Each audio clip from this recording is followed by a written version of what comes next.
மூங்கில் செடிய கவனிச்சிருக்கீங்களா? ரொம்ப கவனமா தண்ணி ஊத்தி வளர்த்தா கூட பல பருவங்கள் ஆனாலும் செடி வளரவே வளராது. ஒரு இன்ச் அளவு கூட வளராம அடம் பிடிச்சபடி அப்படியே இருக்கும். முழுசா 4 வருஷம் அப்படியே இருக்கிற இந்த செடிக்கு தண்ணி ஊத்தி பராமரிக்கிறவங்க ரொம்ப பொறுமையா அத பராமரிக்க வேண்டியிருக்கும். ஆனா, அதுக்கு அடுத்த பருவங்கள்ல பார்த்தீங்கன்னா, எல்லாரும் வியந்து பார்க்கிறபடி அது அசுர வளர்ச்சி வளரும்.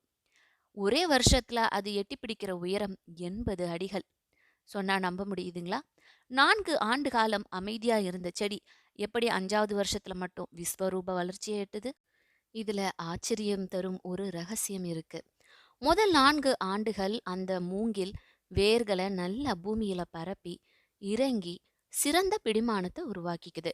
5வது வருஷத்துல 80 அடி உயரம் வளரப்போற அந்த மூங்கில் தன்னை தாங்கி பிடிக்கிற வல்லமைய தன்னுடைய வேர்களுக்கு குடுக்கறதுக்கு தான் 4 ஆண்டுகள் காத்திருந்தது.